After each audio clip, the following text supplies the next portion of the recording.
33 सालों में जो इन दोनों भाइयों ने मिलकर किसी नेता को बनने नहीं दिया, किसी दलित अति पिछड़े अल्पसंख्यक में से कोई नेता उभरने नहीं दिया, तो वो तो दर्द उनका बयान हो रहा है ना। क्योंकि मंच से उनको खींच के बिठा दिया गया, भाषण नहीं देने दिया गया, माइक छीन लिया गया, उसके बाद मुख्यमंत्री के द्वारा बेइज्जत किया गया। वो सरेआम दलित नेताओं को बेइज्जत करने का काम करते हैं, सदन के अंदर भी, सदन के बाहर भी। 2024 की तैयारी की बात करें तो एक तरफ जहां इंडिया लगातार जोर लगा रहे, वहीं एनडीए भी खूब कोशिश में लगे हुए। आपको बताते चले कि नीतीश कुमार 2024 की पूरी तरीके से तैयारी में जुट गए। भीम संसद के द्वारा पूरा पटना को भर दिया गया, जगह जगह पोस्टर भी लगाए गए थे। लेकिन जिस तरीके से भीम संसद होने के बाद से लगातार कहा जा रहा है कि अब तो जितने भी पिछड़े लोग हैं, दलित लोग हैं, अब जो इंडिया के साथ जुड़ गए। हमारे साथ इसी मुद्दे को लेकर के बात करने के लिए हम के राष्ट्रीय प्रवक्ता श्याम सुंदर जी। अब तो कहा जा रहा है आप लोग एनडीए में चले गए, इंडिया छोड़कर। कहा जा रहा है कि जितने भी दलित लोग हैं, पिछड़ा लोग हैं, सब लोग आ गए हैं इंडिया में। नेता कोई है ही नहीं और सब लोग इनके साथ है। कौन नेता है? नीतीश कुमार कब से दलित के नेता हो गए? परसों तो कह रहे थे उनके मंत्री की पिछड़ा के नेता हैं। परसों तरसों संजय झा जी का ट्वीट था कि पिछड़ों के सबसे बड़े नेता हैं। अब कल हो गए दलित के नेता, परसों हो जाएंगे अल्पसंख्यक के नेता, किसी दिन किसी और के नेता।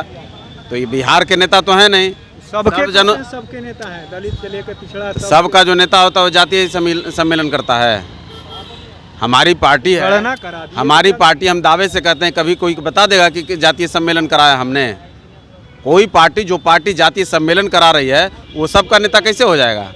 और जो मुख्यमंत्री हो, जो सत्ता में नहीं है, जो कुर्सी पर नहीं, वो तो चलिए करते हैं तो ठीक लगता है। लेकिन जो आदमी 18 साल से मुख्यमंत्री है, उसको जातीय सम्मेलन कराने की आवश्यकता पड़ रही है, यही बताता है कि वो कितने कमज़ोर हैं। और ख़ास तौर पे जिस तरह से वो दलित के नेताओं को बेइज्जत करने का काम कर रहे हैं।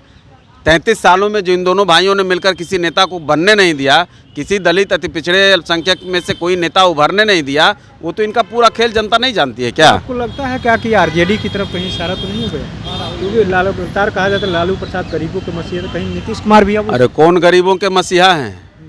गरीब का मसीहा आज जेट विमान से दौरा कर रहा है, वो गरीब का मसीहा है। गरीब को बेचने का काम इन लोगों ने किया है। लेकिन हाँ, ये बात आपने सही कहा कि जनता दल यूनाइटेड का जो प्रहार हो रहा है वो राष्ट्रीय जनता दल पे हो रहा है।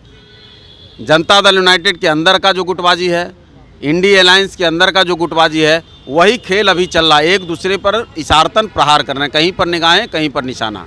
एक तरफ एक ऑडियो भी वायरल हो रहा है रत्नेश सदा का कि अशोक चौधरी को लेकर के जो वो तो दर्द उनका बयान हो रहा है ना। क्योंकि मंच से उनको खींच के बिठा दिया गया, भाषण नहीं देने दिया गया, माइक छीन लिया गया, उसके बाद मुख्यमंत्री के द्वारा बेइज्जत किया गया।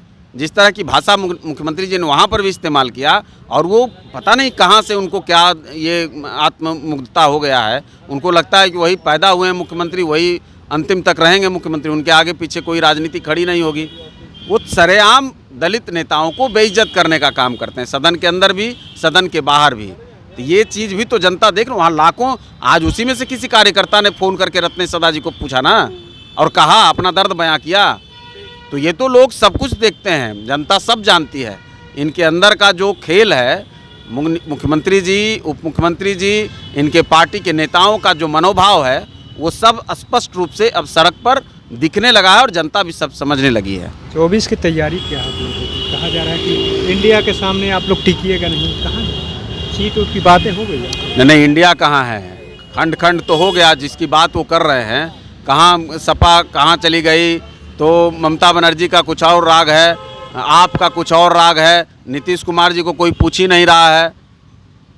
है कहाँ? इतना जनता भीड़, अलायंस में कौन पूछ रहा है?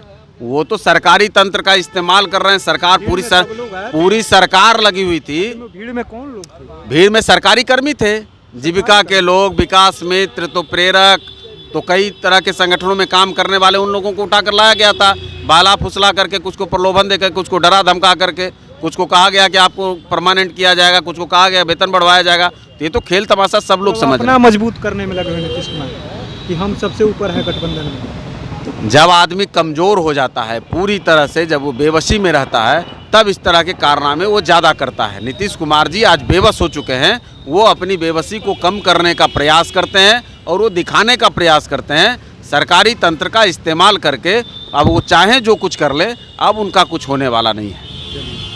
तो आपने सुना किस तरीके से हम के राष्ट्रीय प्रवक्ता श्याम सुंदर ने साफ साफ कह दिया कि नीतीश कुमार जो है सरकारी तंत्र का प्रयोग करके अपने आप को सर्वोपरि दिखाने का काम करे, लेकिन कुछ होने वाला नहीं है। जितना भी ये इंडिया अलायंस है ये खंड खंड हो गया। देखने वाली बात है कि 2024 बेहद करीब है। 24 आते आते किस तरीके के सियासी जो तीर है देखने को मिलते हैं। तो ऐसे तमाम अपडेट से जुड़े रहने के लिए इनसाइडर लाइव देखते रहें।